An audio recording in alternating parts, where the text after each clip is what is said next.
तो दोस्तों क्या हाल चाल है। Hopefully you are fit and fine. इस लेसन में हम लोग बात करने वाले हैं अपने चौथे टॉपिक की, जो कि लास्ट टॉपिक है इस सेक्शन का। और ये जो टॉपिक है it is about Azure identity, access and security.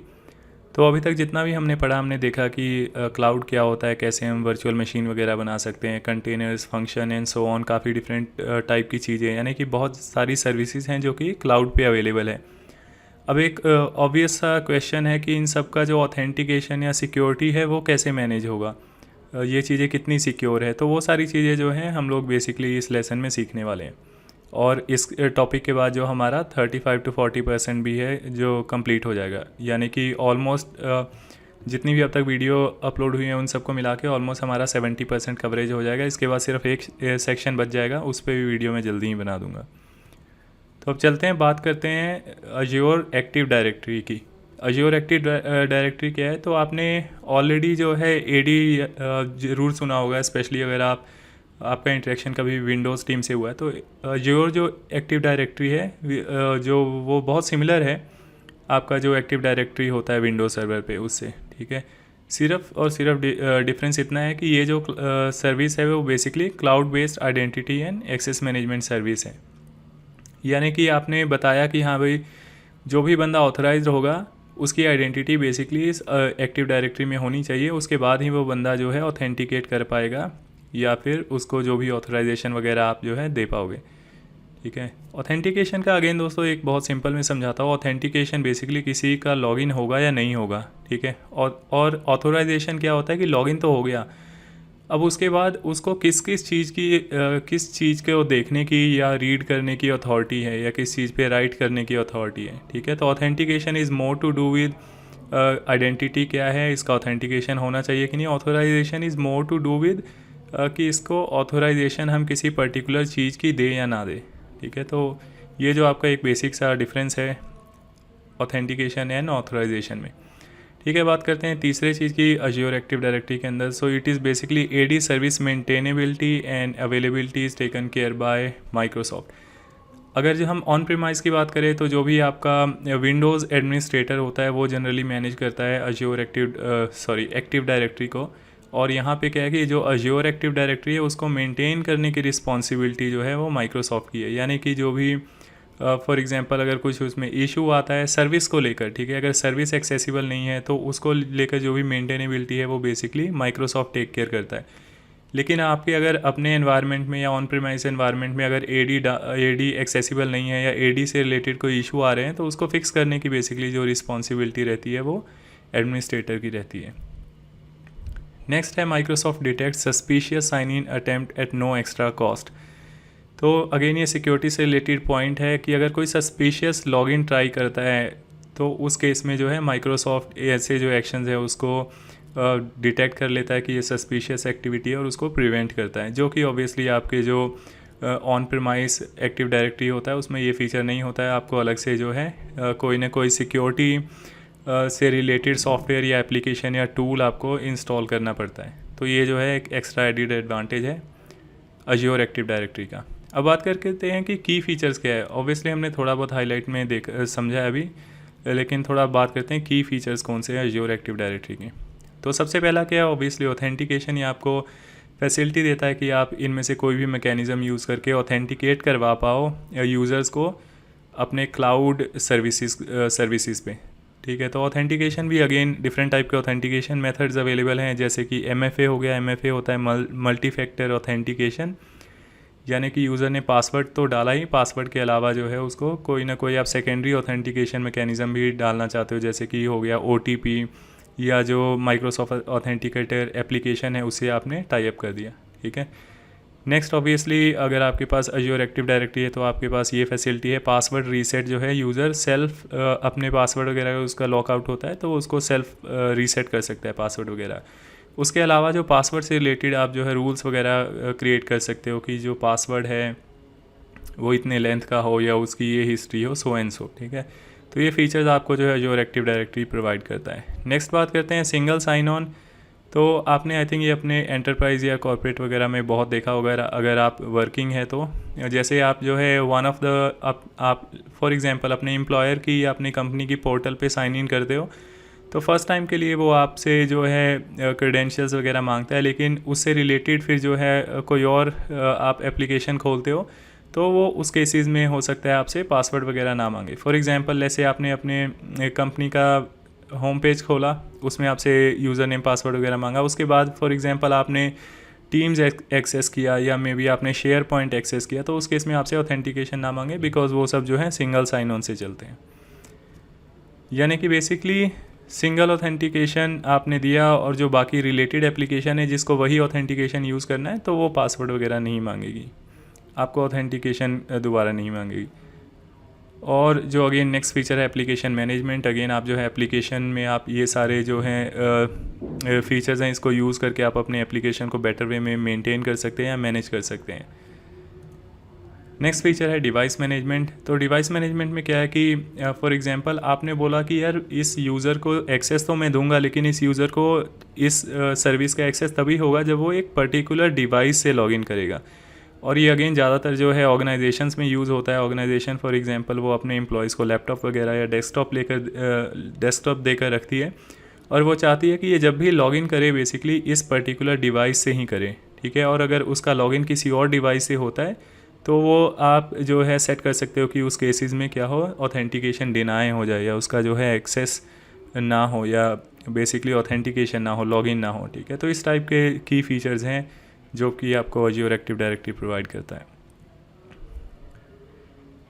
Again I think थोड़ा बहुत हमने ऑलरेडी डिस्कस कर लिया है कि सिंगल साइन ऑन क्या है। सिंगल साइन ऑन क्या है, basically sign in once and use the same credentials for multiple application logins, ठीक है। बहुत स्ट्रेट फॉरवर्ड है, नाम से ही पता चलता है सिंगल साइन ऑन, यानी एक बार आपने साइन इन कर लिया, उसके बाद जो सिमिलर एप्लीकेशन है जो कि सिमिलर क्रेडेंशियल्स यूज़ करने वाली हैं तो उन पे ऑटोमेटिकली साइन इन हो जाएगा। सेकंड है मल्टी फैक्टर ऑथेंटिकेशन। ये इसमें मैंने यहाँ पे लिखा है पासवर्ड प्लस।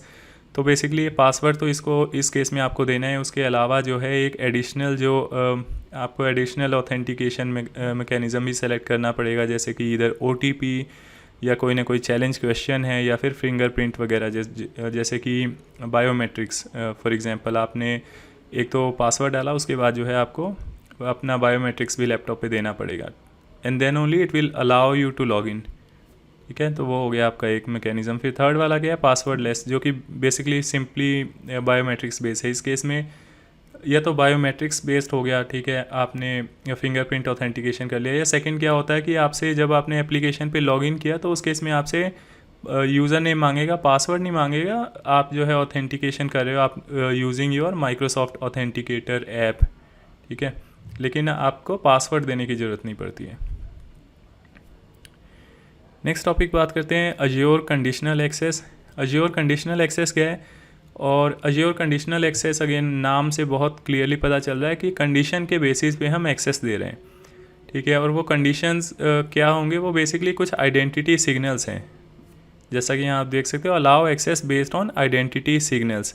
तो फॉर एग्जांपल मुझे पता है कि ये यूज़र है, ये यूज़र हमेशा इस लोकेशन से अगर एक्सेस करेगा तो ही मैं इसको जो है एक्सेस करने दूंगा, एल्स मैं इसको एक्सेस करने नहीं दूंगा।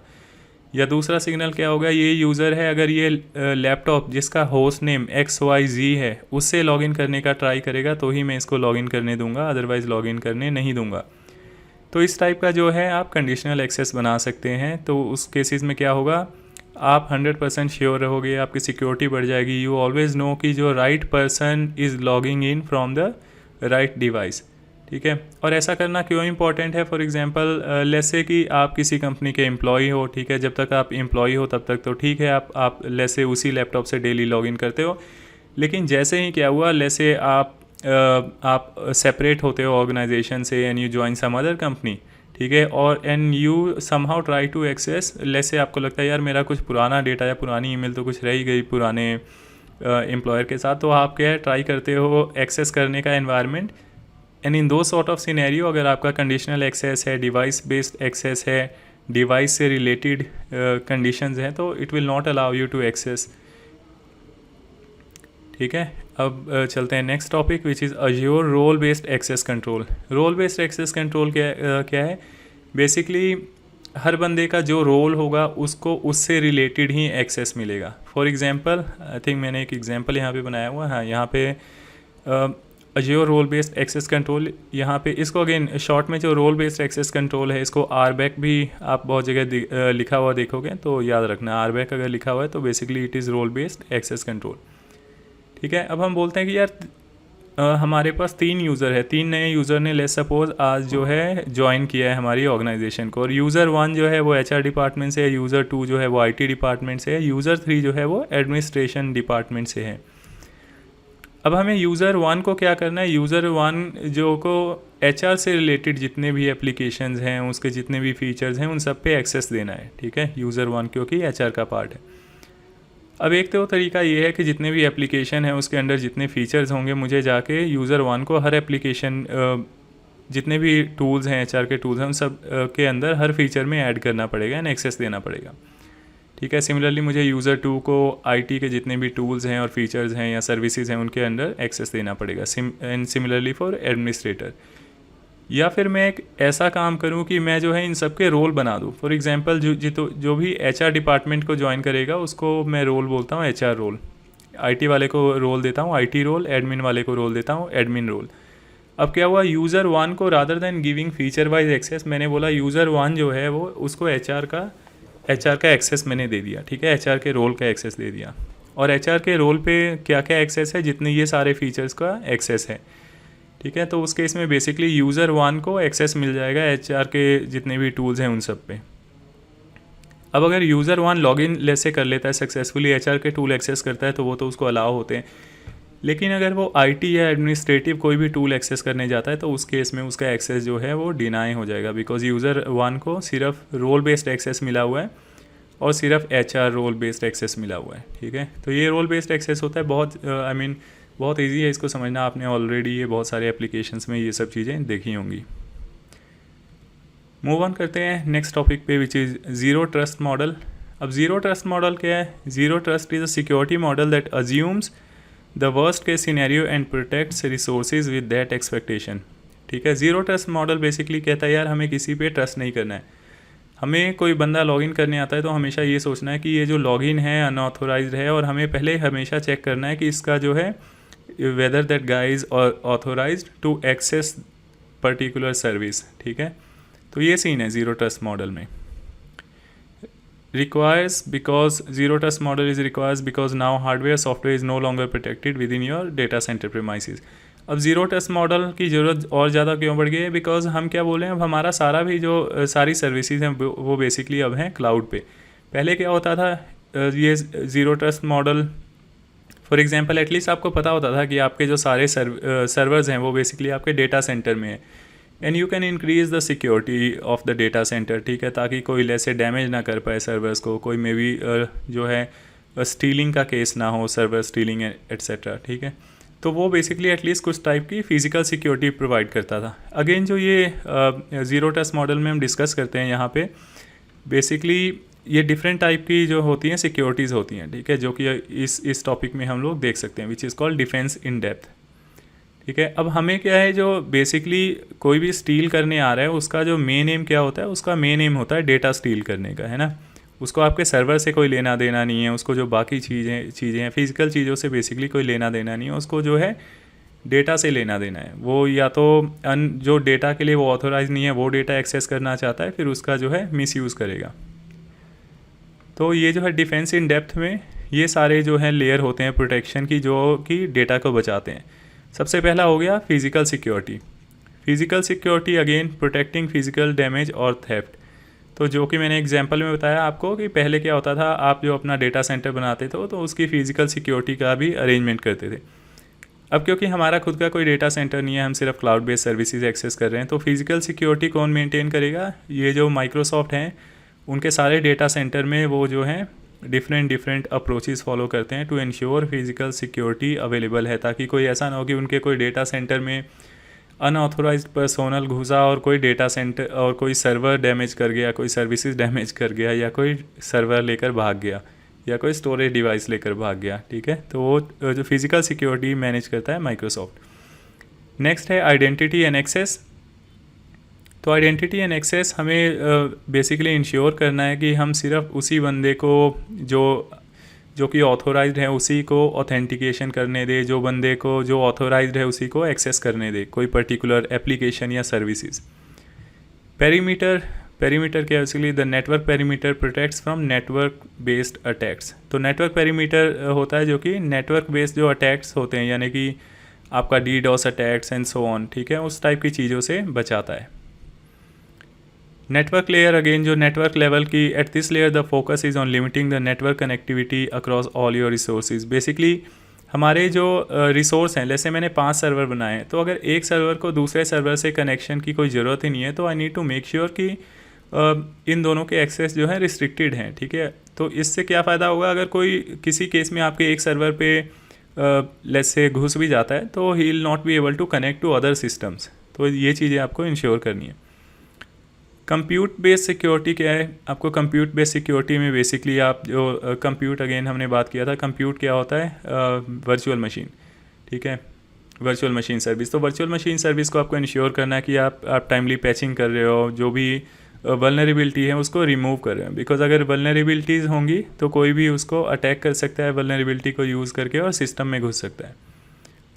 सेम गोज़ फॉर एप्लीकेशन में आपको इंश्योर करना है कोई एप्लीकेशन लेवल वल्नरेबिलिटी नहीं है। You need to make sure और उसका ऑथोराइजेशन या सिर्फ उतना ही आप मिनिमल एक्सेस देकर रखते हो जितनी की ज़रूरत है, ठीक है। ऑल ये जितने भी लेयर हैं डिफेंस के, ये सारे डेटा को प्रोटेक्ट करने के लिए है, ठीक है। तो अगेन डेटा, अगेन अगर ये सारी लेयर ब्रीच हो भी गई तो you need to make sure data level पे भी आपने जो है इधर इंक्रिप्शन कर रखा है या जो आपने डेटा लेवल पे सिक्योरिटी लगा रखी है। फॉर एग्जांपल अगर आप डेटा को स्टोरेज में सेव कर रहे हो स्टोरेज सर्विसेज में, तो you need to make sure उस लेवल पे भी, स्टोरेज सर्विस पे भी आपने जो है जो एक्सेस उतना ही ग्रांट कर रखा है जितना किसी को ज़रूरत है, ताकि जो अनवांटेड एक्सेस है वो किसी को ना हो।